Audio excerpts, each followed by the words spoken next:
Welcome to the Special Ed Strategist podcast, where we strategize all things special ed.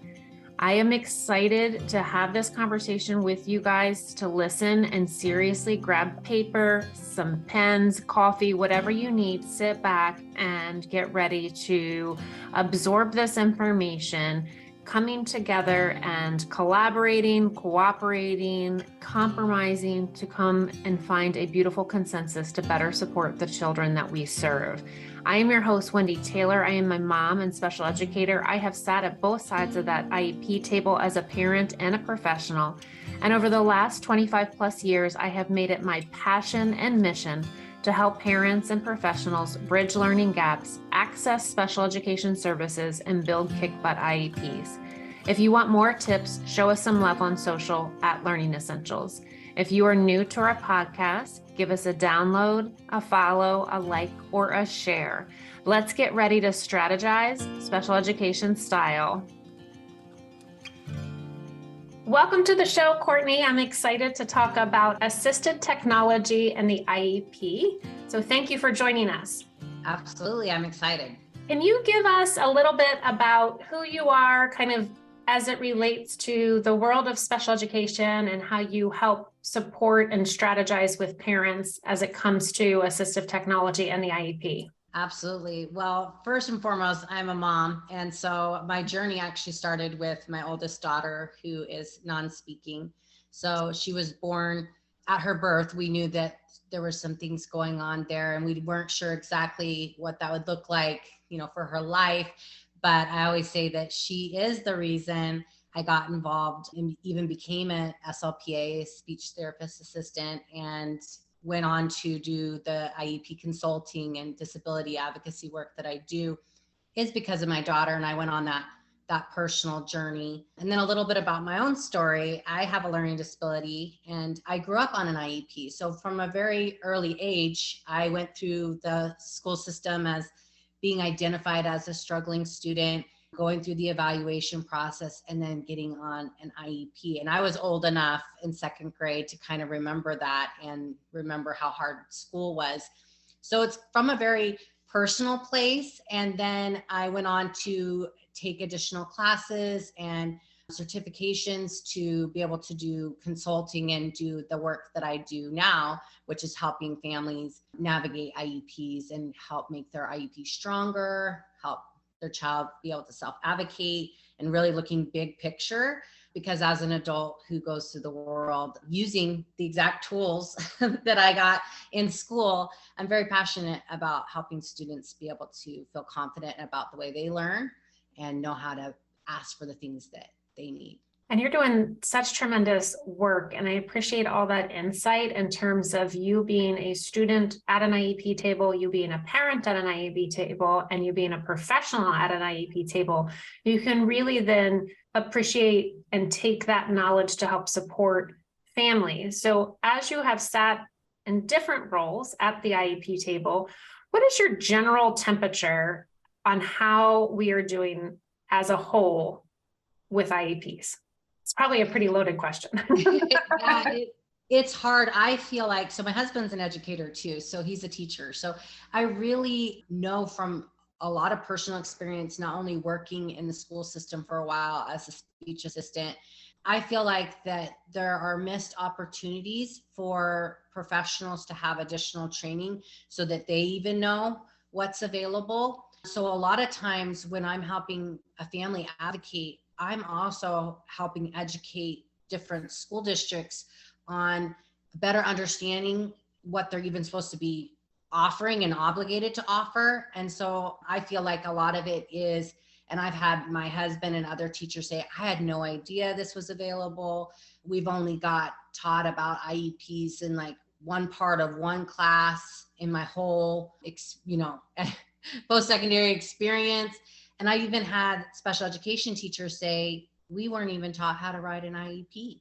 So they're graduating, being expected legally and everything else to go in and write IEPs that wasn't really even part of their schooling. And so if I was to say one thing we could do to help with teacher retention and satisfaction of the job, and therefore helping students have consistency is getting staff trained either in their programs or having the school district take ownership of that and saying, hey, look, our teachers are not prepared to be able to write these. Therefore, they're feeling discouraged. They're feeling like they're letting their students down. And then parents are frustrated.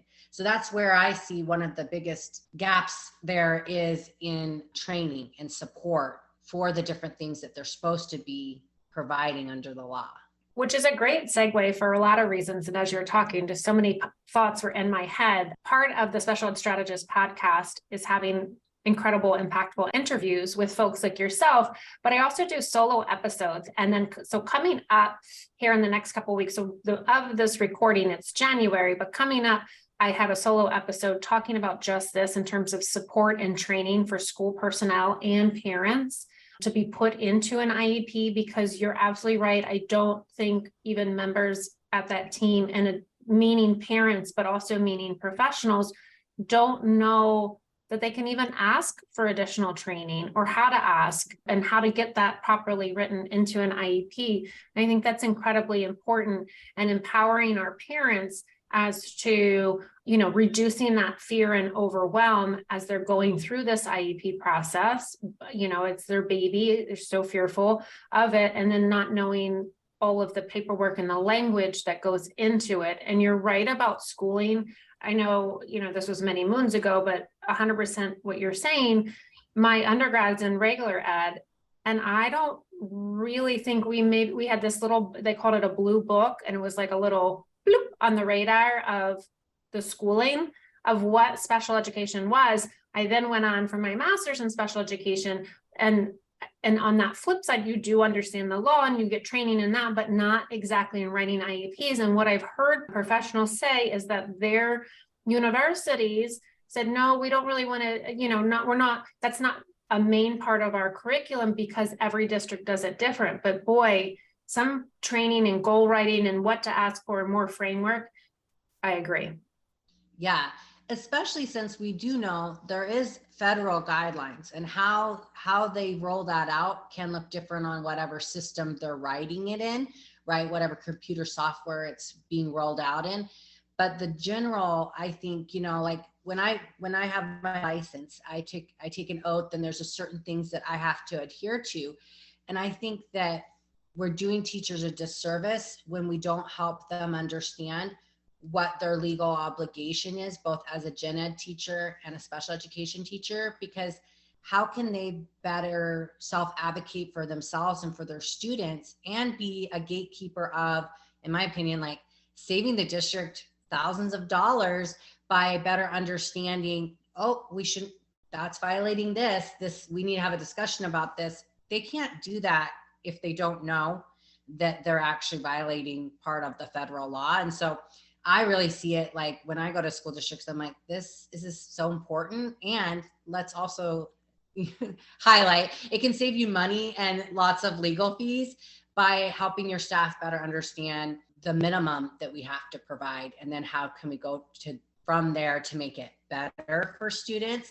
But you're so right. I mean, the staff training piece, I could, say that for OGCOM devices, right, that absolutely needed, they're not going to know how to just use this communication device. But I've had clients we've had to do for sensory integration. So their child had this really great sensory program. We spent a lot of time writing it. I was with the family. We were so excited. And then it got to this school year and we're like, oh, but the paraprofessionals don't know how to identify what sensory items she needs or how much time does the child get. And so they were doing things that weren't quite right, but it really wasn't their fault because they didn't know anything about implementing a sensory integration plan. And so it goes for like behaviors, sensory programs. And then of course, my passion is, communication devices and assistive technology, but there's many things that we could identify that get written into the IEP, rightfully so. We've identified the child needs it. We put it in there, but a missing link I also see is that implementation piece. And we have to support the people, boots on the ground in the schools doing it, because they're the ones, especially the paraprofessionals, assistants, different schools call them that, job position different. But in my daughter's program, her paraprofessionals are doing small group interventions. They are helping her with her daily living skills. They are modeling on her communication device. So the best thing that we could do for them is to get them trained to where they felt confident in what they were doing and excited, because when you don't feel confident, you're not excited to do it and you're less likely to do it. Now they're like communicating about a story they helped my daughter write, and what can we do for this button? And now we have like all this buy-in and team communication that every parent wants. And that came from getting them supported to where they felt confident that they were doing it correctly. Therefore, they want to talk to me about it. If they don't know if they're doing it right, they don't want to talk to me about it. So I just see it as like a huge win for everybody. Everybody wins when everybody's supported. 1,000%. Can you define what AT is, assistive technology, and AAC, and how that relates to an IEP? Absolutely. So assistive technology, that we love acronyms in special education, probably because there's so many words and they're so long. Assistive technology is that AT. And so that's really an umbrella. I tell parents, like, look at it as like a big umbrella, and there's several things that fall under that. And one of the things that falls under that is AAC, augmentative and alternative communication. And that can really be anything from a communication board that has like pictures. It could be the picture exchange cards we see sometimes, and then computer devices that come on like iPads that have different apps that are downloaded. And there's a lot of variety. That's why, to go back to the training piece, you can know about, maybe you really know Touch Chat, this one application of one of the many communication devices out there. You might feel really good about that, and you know the layout. And then a child comes in and they have a totally different system that they have Lamps Word for Life, and that has different icons, it has different layouts. Now all of a sudden the teacher's like, I don't know how to use Lamp. I'm really good at Touch Chat. Or maybe your child's speech therapist went to a couple trainings and they feel really confident about this one application, but then they're not really that familiar with the other ones. And that's why there's a lot of variety, and there's different reasons for having different types of communication devices. And so that's why that training piece is so important. So if we go back to assistive technology, that can be anything from the name's misleading because we think it has to be like all high tech and fancy, but it can be a slant board, it could be a pencil grip, it could be a magnifying, something that magnifies the screen, talk to text, a student who maybe, I really like to look at it for students who have been in occupational therapy for handwriting for a really long time. Maybe we're not making much progress, nobody can still really read their handwriting. And that's like my red flag saying, okay, let's move on to, we type a lot. We communicate by phone, by text, by email. Maybe it's time, we can still work on the fine motor skills and making sure that they have the dexterity and everything. But if it's like legibility, and we've really given it our all on legibility, I say, let's move towards helping the child be able to type efficiently, being able to turn on, turn off their device and get to their application, because that's a life skill that they can take into beyond school and into their career and other life skills that they need. And that's the purpose of an IEP, is to help prepare them for that. So we're doing our students and our own kids a disservice if we're not looking at assistive technology, because we live in a time where we are blessed to have assistive technology that is changing every day. And there's so many things that can help your child live independently and with more confidence in themselves. If they can do some of these things with knowing how to turn it on and get it set up, then they can do it. They're like, I can do this. I can write a paper now. You know what I mean?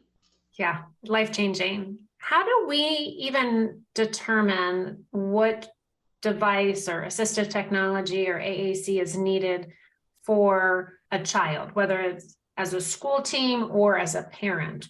What is your recommendation? Like, how do you even go about that? Yeah. So there's one part, and it's something that kind of just, my husband has said this to me because he sits at a lot of meetings too. He's like, what does this mean? Because they always say it and then they say not needed. And he's like, I don't understand how every kid could not need it. So the phrase is assistive technology was considered, and most of the time it's followed with not needed. So one of the things that anybody watching or listening to the podcast is going to get is I actually have 5 questions to ask at your next IEP meeting. It's a digital download, and I walk them through like how to take on that question, because legally they're supposed to consider it. But how did they consider it? This is the part that I see missing at a lot of meetings that I attend, is they're marking considered, but it really wasn't considered at the table, at the meeting, in a discussion, like, hey, this is what assistive technology is. These are the different things that we could put on here. And we decided at the last meeting that we didn't need that. Does everyone still agree that Johnny does not need a pencil grip, a talk to text, any sort of, even a little thing to help with distractions that goes up? Really? Nobody needs it. And so that's the part that's the red flag for me, is when I'm looking at their present levels, when I'm looking at the needs identified, and then I see assistive technology not needed, I just kind of have to laugh, because I feel like it is needed. We just didn't really break it down for all the team members to know, like, I didn't know that was assistive technology. I didn't know it fell under that. So that's the first thing, is to take on that question, because it's a part of every IEP document, has to be considered, but there's not really clear direction on what does considered mean. And so I help break down like considered versus a conversation. And so, having the parent say, how is that considered? How did we come up with that answer that it's not needed? And then make a list of their concerns, the things that they're seeing or the progress that's not being made, and then identifying that to where they can bring that. So they're gonna, get brave, and they're gonna ask a question, a clarifying question. One of the things I really work hard to help my families understand is you're not being that parent for asking questions. If you're being, in my opinion, respectful, you're asking clarifying questions, you're looking for additional information, you're trying to collaborate, that does not make you that parent. It makes you a great parent who's involved in the IEP, who wants, to help see it through. And they should be able, they meaning the school team, should be able to stand behind their answers. And if they can't, then all we did was kind of flesh out that we kind of checked that box, but we didn't really have that discussion. And then you can say, I would really like to talk about that, because I do think my son needs some help with assistive technology. I do think they could benefit from that. So how to go about it is starting there. And then the other thing parents can do that most school districts that I've attended, they're kind of surprised. They don't really know what to do with it. I don't know that many parents ask for it, but you can have an assistive technology evaluation. It just like a speech evaluation, occupational therapy evaluation.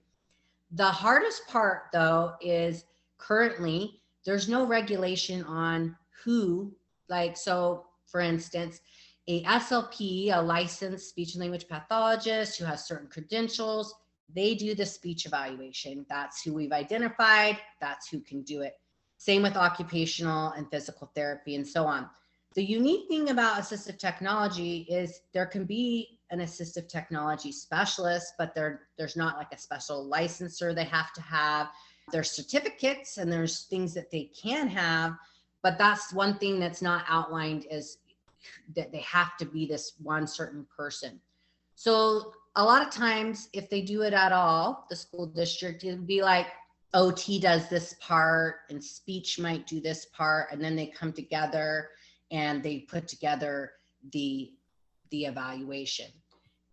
But just like with anything, if the parent doesn't feel like, well, that didn't really capture my kid, or I don't feel like that kind did it justice of what we're really looking for, you can then say, just like with any other one, I want an independent educational evaluation, and then they have to outsource to try to get that a more comprehensive one. there's a couple of different guidelines, the SET or the WADI, and they go through different questions and they look at different areas. But really, it's one of the only evaluations where you're really looking at reading, writing, life skills, math, different environments, and you're looking at the whole day and coming up with each one of those, what kind of tools or supports does a child need to be able to build their independence. And so I found that a lot of school districts have not been asked to do an assistive technology evaluation. So when I bring it up, they're like, what exactly are you asking for? What do you want us to do? And they don't know because no parent has ever asked for one. So they're like, I don't know. Tell me how. And so I find, starting with that one question, it was considered and not needed, breaking that up. And then if from there we can identify some at least good starting points, then move to the evaluation and go through the process that way. What a tremendous nugget of knowledge for parents to have, and even professionals.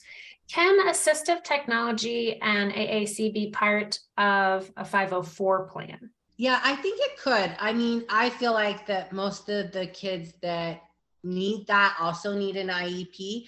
But I would say if a child's coming in and, for instance, I know one of my daughter's friends, and she would be fine with me talking about it. She's in gen ed. She has her power wheelchair. She has a 504 because everything she needs has to do with accommodations of getting into the building, being able to positioning. And so she doesn't need the curriculum to be modified. She needs the accommodations of the environment and how she's sitting and access to assistive technology. And she's on a 504. So I feel like if you come in and your child is doing well with their communication device, they're rocking it. And they just need the accommodation of having it available. Maybe they need someone helping them set it up if they can't do that themselves.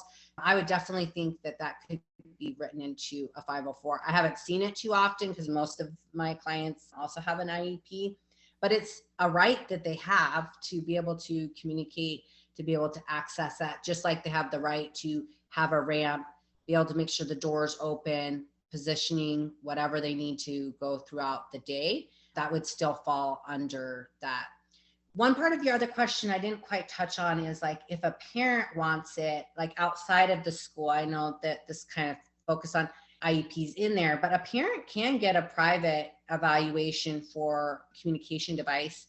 They can get that approved and then go to the school. So let's say they've tried to get the school on board. They're like, they're not budging. I really feel like my kid could benefit from this.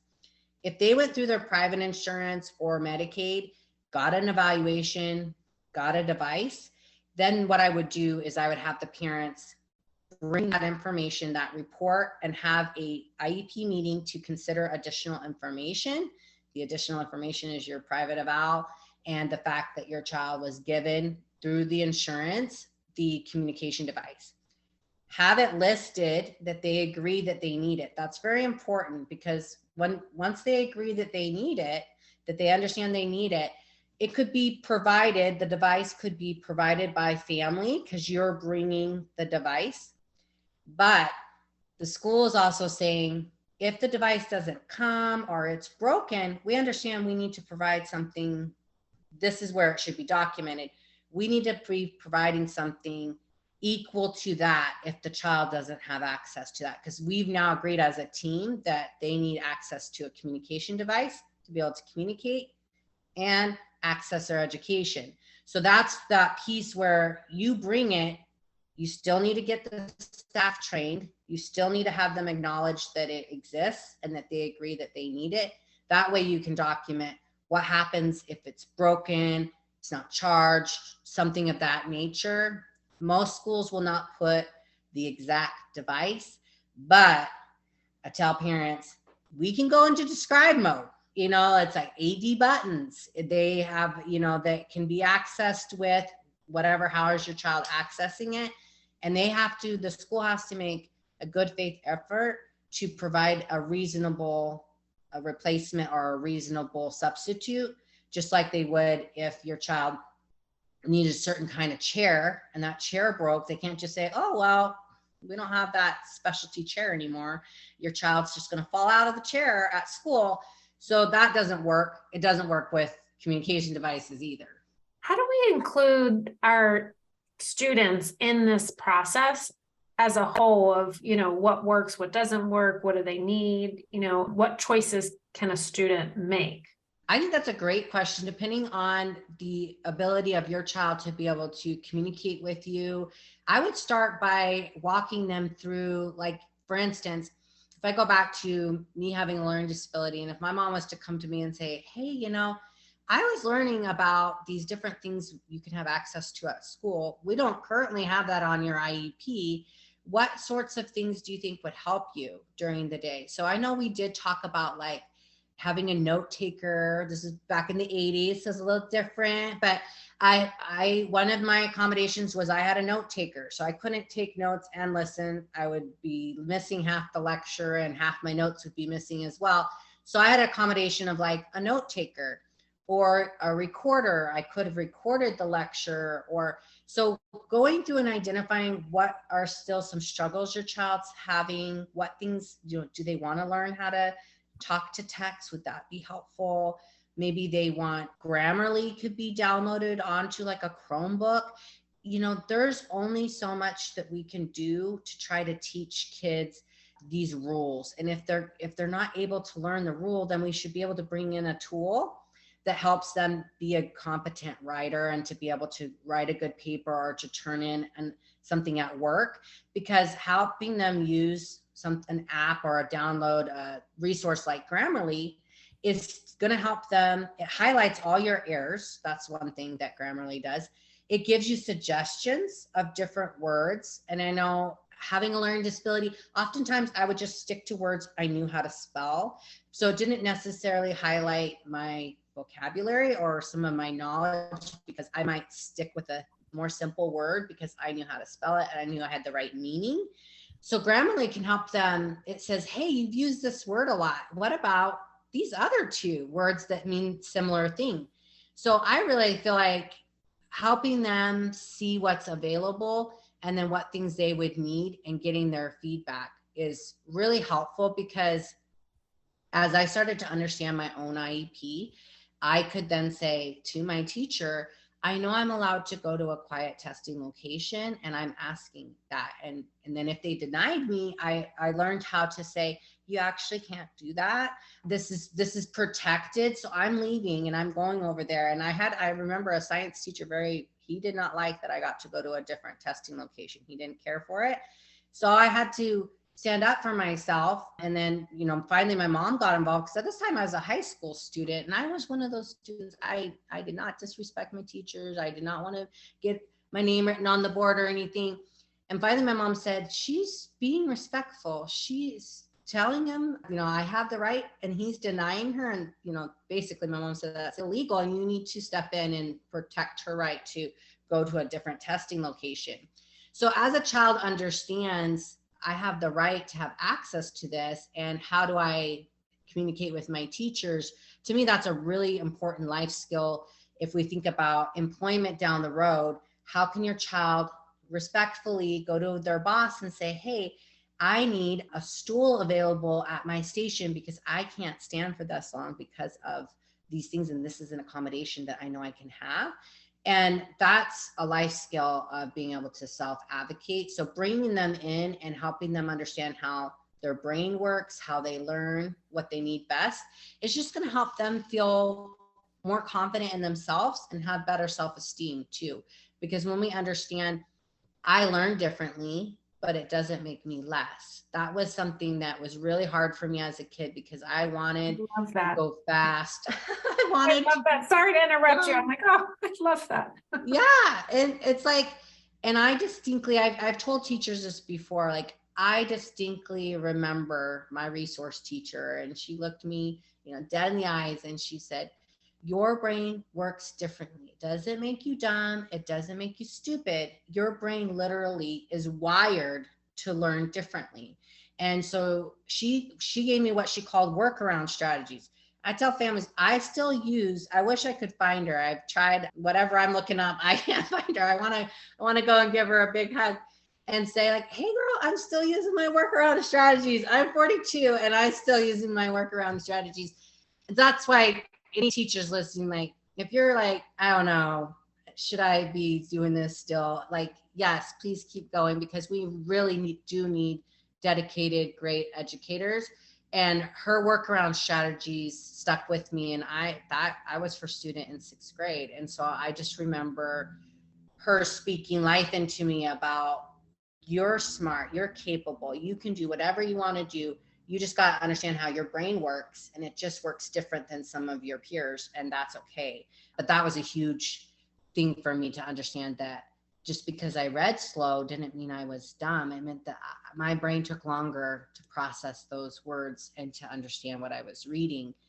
But that's hard when your classmates are going fast and they're finishing fast, and you feel like, I want to be fast. I want to be a fast test taker. And I was a slow. That's one of the reasons I liked going to a different room, as I didn't have the pressure of everyone getting up and then feeling like everyone's going to know I'm still taking my test. And so really, for me, it was leaving the environment to allow me to take the time I needed, because if I stayed, I generally rushed because I didn't want to be last. And so having that testing accommodation even into college was really important for me, because if it was a timed test, I would generally get a whole grade lower. And when my professor extended the time, and I never used the extra time. She pointed that out to me at the end of the semester. She's like, Courtney, you never used the extra time.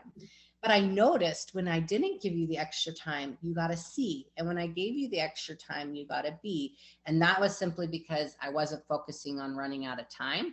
I was able to focus on the questions. So sometimes these accommodations, there's a variety of different reasons, but once we know it works, then we don't need to really go any further than that.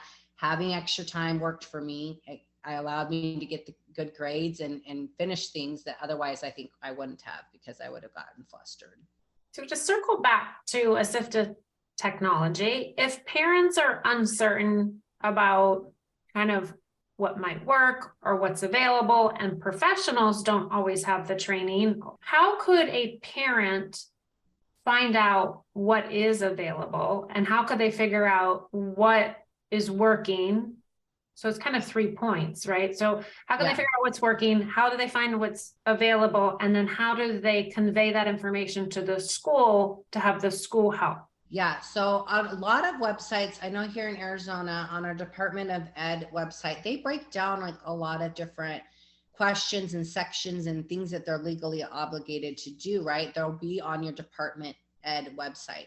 So here in Arizona, if you go there to the state website, you'll see assistive technology, and they break it down, and they even have like a sample, like a little graph of like reading, struggle, what they could have. So looking at your department, it's overwhelming. I'm going to tell you, it's like not fun reading, but if you go there, you can see a little bit about that. And then I would also ask, if you're getting any sort of occupational therapy, speech therapy outside of school, ask them like, hey, could this be used at school? Or look at some of the recommendations on their home program for you.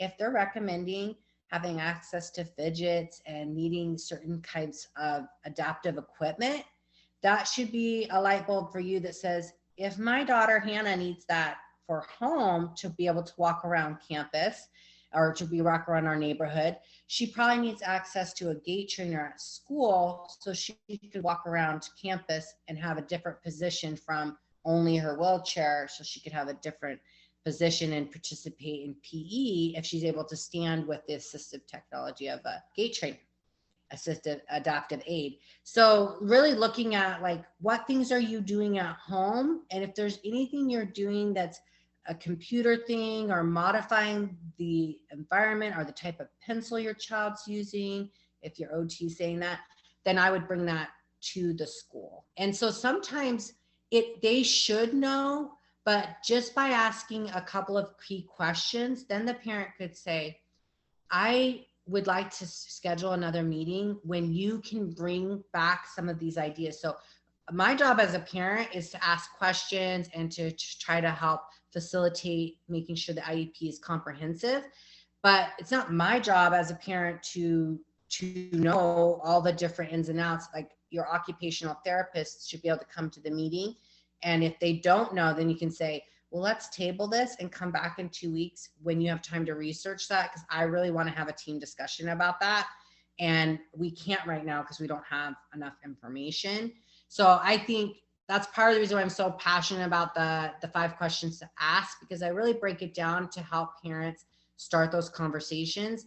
And then we need to at some point be able to pass the baton to the professional and saying, I've asked the questions, I've identified some things my kid needs. I need you to go do the research and come back, and so we can have a discussion about it.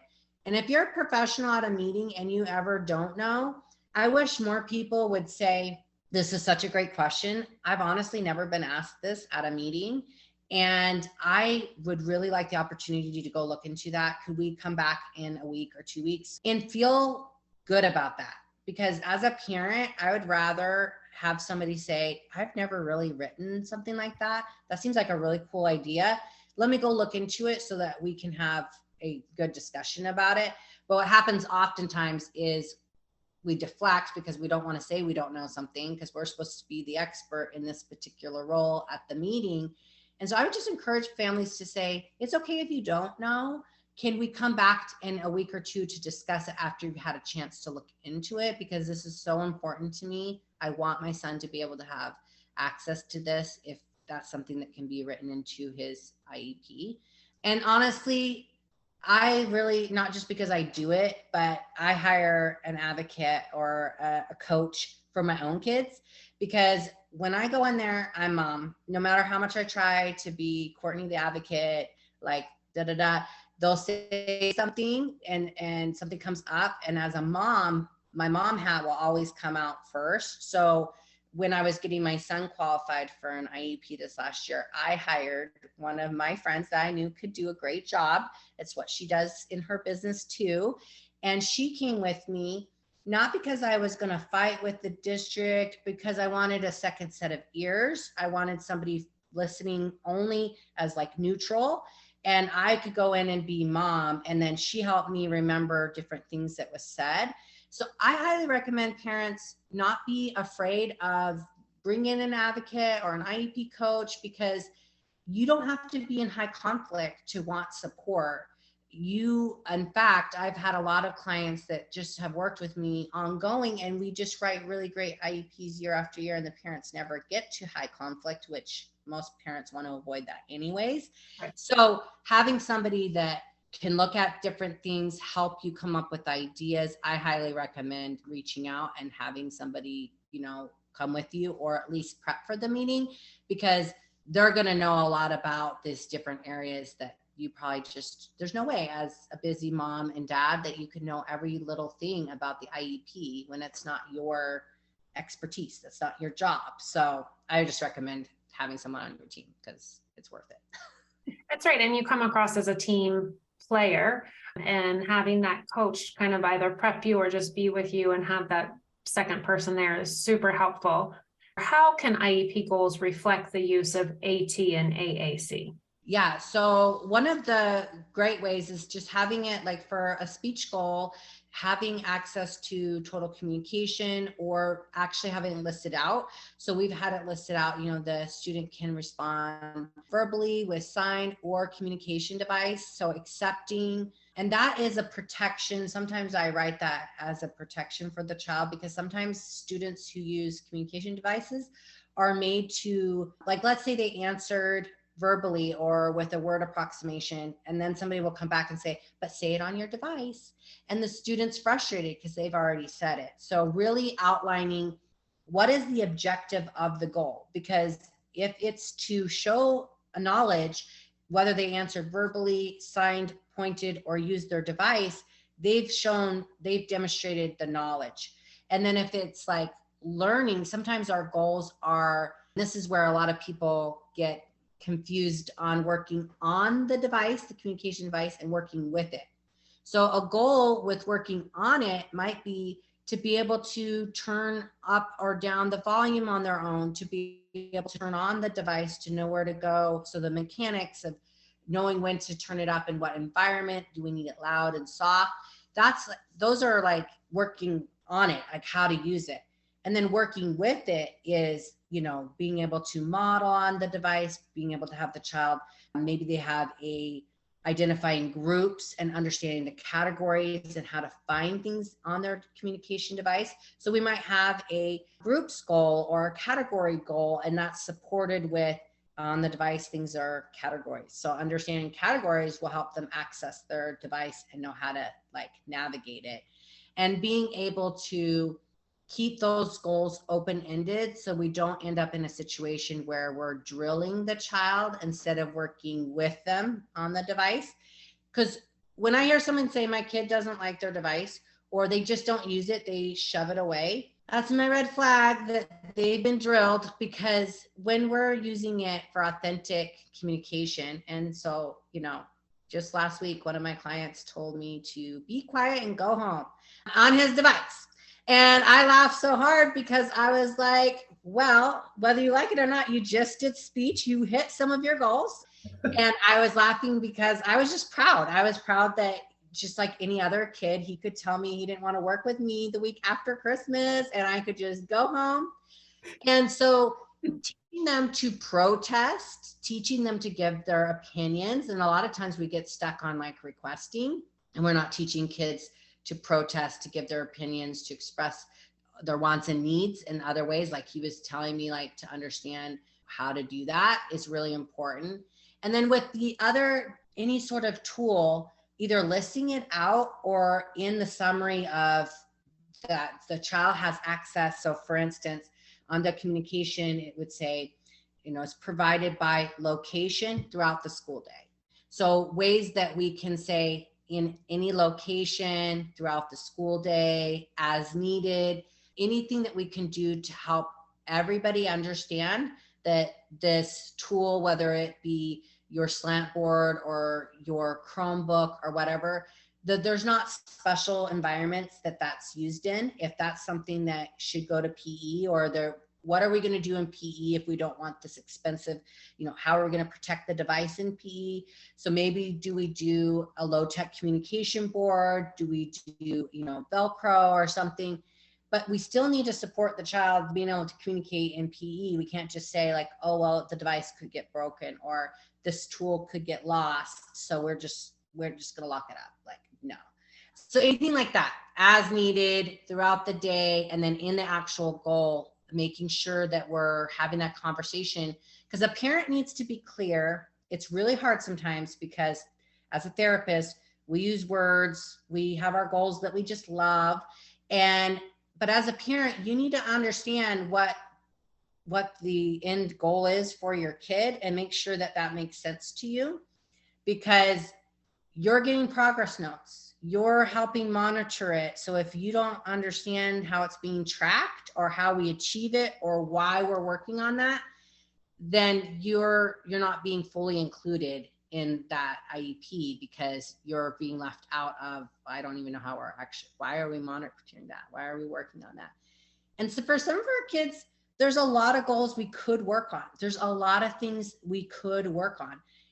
But what one is most important to the child, to the parent, to the team, and what one's going to help them in all environments, like being able to turn, take, and do that helps them at home, being able to wait, being able to do, it's hard sometimes, some of those, do non-preferred tasks or whatever.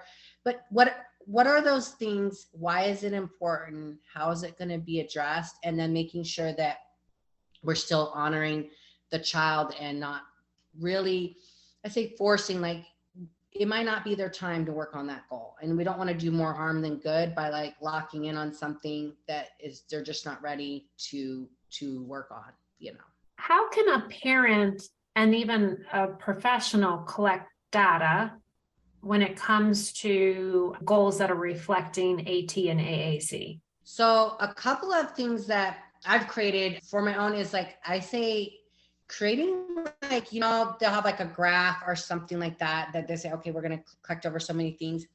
I want to be collecting that it was offered, like it was out. So just offering it especially for communication devices, tracking how many models other people are doing. So modeling is me going onto the device without any expectation that the child responds, but I'm saying, go to the bathroom, time to go.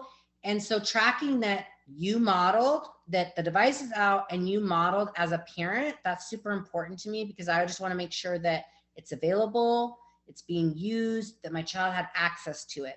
So for teams, I also think of ways that we can track the overall, was the assistive technology available? Did the child use it? How much support did they need in using it?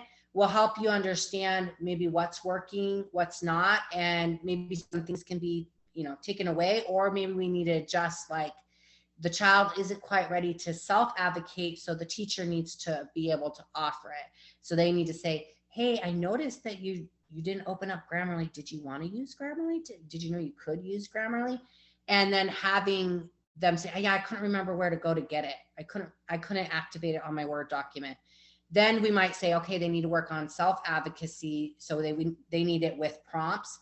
So figuring out, like I have it like a little, I didn't print it, but it's part of one of my AT in the IEP course I have, is part of what's in there is data taking, team communication, things that I've seen them struggle with, like passwords, what happens if the child X's out of the particular vocabulary. So having like a vocabulary, what set they're on in like a little binder, so that anybody could come in and know, like, oh, Johnny got out of that. He went to a 15 set. He's actually on 60. How do we get back to 60? So having those team communications, but a lot of that comes through those checklists. And I like to really, I use the word reward. I don't mean it that way, but so many schools are driven by data and they need to show that the kids are making progress. So I always want to make sure they're getting credit for modeling. They're getting credit for having it available, because one of the biggest indicators in a child making progress in it is having it available and having other people model on it and then know that they can have it. So I always want to make sure we're tracking that, because that's going to motivate the staff to be like, we're winning just by getting this out on the table. We're winning by modeling on it throughout the day, even if the child never touches it. Because just like when we have children and we're talking to them all day long for 2 years, and then one day we're rewarded with mama or dada or ball or some random word. We're like, why is that your first word? Like, I gave birth to you. But our kiddos with communication device need that same kind of immersion in language. And so they're never going to independently hit that device to activate it unless they see other people using it and they're modeling, go potty, go outside. And we have to be touching it and modeling it. And so they can see it and feel it, and then they can do it. And so what I see a lot is we're saying, oh, the kids aren't making progress. This isn't a good fit for them, when really they never had a chance because they only got it out during speech, or we only mom's using it and no one else in the family is using it. So like my dad Papa went to AAC training. He sure did. He watches Hannah every Thursday, and Papa went to training. She went out of the application and I knew how to go get it from wherever it was because Papa went to training, and now Papa's modeling on there. And so getting everybody involved, because that's what's going to make your child actually be able to use it. And one thing I didn't touch on that I want to is there's no requirement to be completely non-speaking. There's no requirement you have to isolate a finger, like these imaginary prerequisites that people have come out. ASHA, the speech organization for SLPs in the United States, has said there is no prerequisites. Starting early is great, and there's no harm in introducing your child to a communication device or integrating assistive technology. I hate the word lazy. I have never met a student who is lazy. I met a student who's frustrated. I met students who have shut down. I've never met a lazy student. And so I just tell people, like, you got to be modeling it. It's got to be available. There's no harm in your 3-year-old learning this, because there's nothing easier than speaking. So if your child can they will. But I've had numerous clients explode with vocabulary after getting a communication device.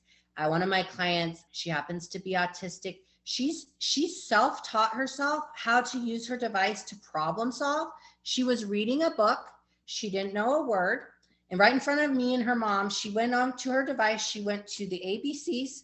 She copied the letters from the book into her device, went up to her top bar, hit it, had it read it to her, said it, did it 2 more times to cement the word, and then went on and read the rest of the book. And I just looked at her mom and I said, does the school know she can do that? Because that was phenomenal. Beautiful. She's speaking, but if she's in a sensory overload, if she's in an environment she doesn't feel comfortable, she'll immediately go to her device. Or maybe she just prefers that. She'll do it. It should be a right they have to be able to use whatever they need, because sometimes I feel like calling my friend. Sometimes I feel like texting, and sometimes I feel like sending an email. I'm no different. Why do I have to only talk if, I don't feel like conversating today in that way? Our children and our students should have the same autonomy of what they want to do. Your passion is so clear, and it makes me just warm in my heart. I do have a question that we have not kind of addressed, is the cost, right? So we have all the beautiful options for our students. And I hope people are taking furious notes and replaying and, hitting the back button to hear again, to make sure they're getting all of this great knowledge. But what about the cost? Who covers the cost? Where does that come from? Yeah. So if it's coming through the school is required to cover the cost. So we know, well, not everybody knows. They're not actually allowed to say, we can't do that because that costs too much money. That's actually illegal to say. But so what they'll do oftentimes is say, I don't think that's quite needed. Have we tried this? And they might try to downplay what they think your child needs, because in the back of their mind, they're saying that costs money. So I'm not going to sugarcoat it. Some of these devices, if they're a dedicated device, like if they're on an iPad, you're probably looking at like $1,000 to $1,500. If it's a dedicated like eye gaze device where they're using their eyes to activate the button, something of that nature, we're talking 10 to 12, maybe even $20,000. They are expensive.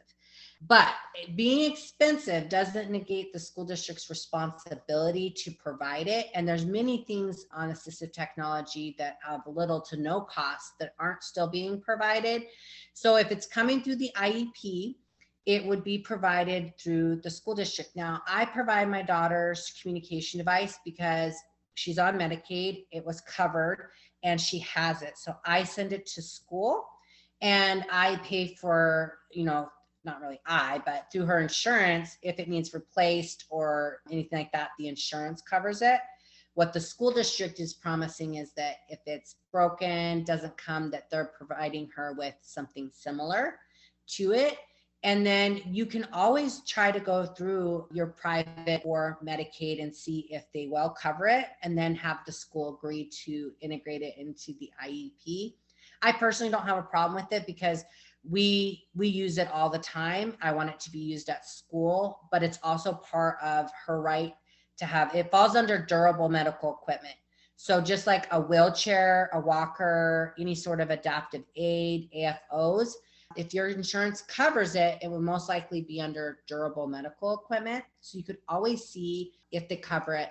Another option is to go to the device manufacturer who creates the device, because oftentimes they have somebody on staff that specializes in funding resources and helping parents and even schools look at lending libraries, look at any grants that are out there, because part of their job is getting devices in family and kids' hands. So a lot of times, I know Lamps Word for Life, Touch Chat, PRC, they have specialists to different regions of the country, and then they specialize in funding and grants and how to get it and then what things you need in order to get it. Look at any lending libraries in the area, look at any grant resources or your own insurance, and help you understand your insurance plan. And so they're motivated to provide that service because then they get the device ordered and they get it in your hands. So it's like a win-win. They have funding specialists to help you get the device, and then they sell that and then you get it. So they went through that, but they oftentimes they have these people who, and they're by regions of the country. So they'll know like Iowa, what works for Iowa. Okay, how does Arizona do it? So that region manager will know their region and what things are in the area and how it works a little bit state to state. And so that's another option to look at, the lending libraries and those actual device makers, see if they can help you with funding. As we kind of wrap up our conversation today, can you give us 3 tips that you would share for parents and 3 tips you would share for professionals? Absolutely. So for a parent, I would say explore assistive technology, look into it. And one of the things you're getting here today is access to my free workshop about assistive technology and the IEP. So I would highly recommend taking advantage of that and looking at it so that you are better informed about that. Don't be afraid or buy into any bad advice, essentially, that comes passed down sometimes with good intention, but having your child have assistive technology is not going to make it easier for them. It's not going to make your child lazy. It's not going to harm them from, learning to communicate verbally. So being strong in that truth that you are going to explore that and see if it works for your child because you want them to have access to whatever.